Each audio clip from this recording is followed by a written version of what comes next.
In this video, we are going to talk about how to create an effective pagination on Octoparse. If you do not know me, I'm Franek, and over a year I've created some tutorials on the Octoparse YouTube channel, so maybe I have a couple of advice to give to you. But first thing first, what is the pagination and why it is so important for your web scraping? Well, pagination is a process of jumping from one page to another one, in the sense that you do not manually do it, but you set up your robot, you set up your crawler in order to do it for you. So without your pagination, you can only scrape one page at a time, which is not really what you expect. But with your pagination, you can scale things up, which will make things much more interesting. This is absolutely paramount, but at the same time, it's pretty tricky, and that's the reason why I'm making this tutorial. So if you want to use it, Octoparse, you can click the link in the description. It's a freemium web scraping tool. We're going to use a free version for this tutorial, but if you are interested in it, you can get a 20% discount with the link in the description. One last thing before we start, actually there are three types of pagination. The basic one is the next page button, meaning I click on the next page button each time. The second one is called the infinite scroll. It's very common on social networks. It's the idea that in order to load more contents, I have to scroll down to the bottom of the page. There is also a third pagination type, which is called load more button, but we are not going to talk about it in this video. So for now, let's just focus on the basic one, meaning the pagination related to a next page button. So let's come back to the page number one and we copy and paste our URL on Octoparse. I click on start. Okay, let's start working. On Octoparse, you can do things in two different ways. The first one is the easiest. It's called point and click. It means that if I click on the next page button and if I click on loop click, I will be able to create my pagination automatically. So let's try it out. I click on loop click, then I set a 10 seconds Ajax timeout, and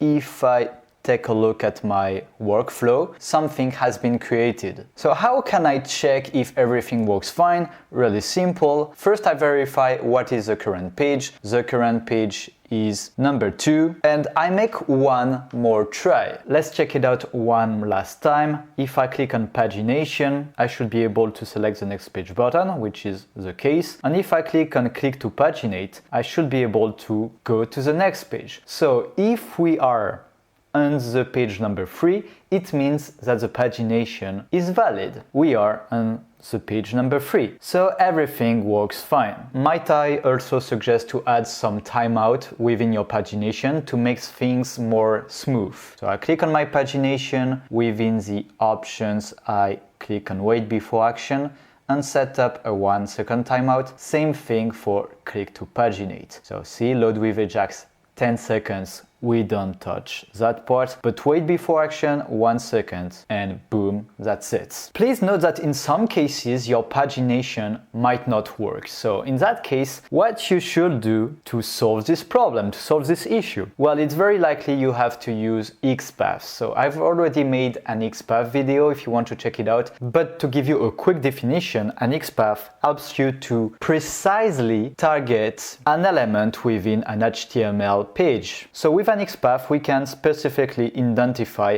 where the next page button is located. Okay, let's take this example. Let's do that really quick. If I come back to my browser and if I do a right click and inspect on my next page button, here is the element li title next page. Based on that component, based on that element, I can write my XPath. So it's all about formulas. It might be a bit boring, but it's not useless to learn a couple of them for. So I can simply copy and paste my XPath here. I click on apply and the change has been made. Okay, one last thing to verify that the pagination is working, it is to extract what the current page is. The current page right now is page number 1, so we are going to extract one column with a 1 value, but each time we go to another page, we should end up with a different value, right? So let's do that. Same thing as before, I'm going to write an XPath. So I add a step, I add an extract data step, which is located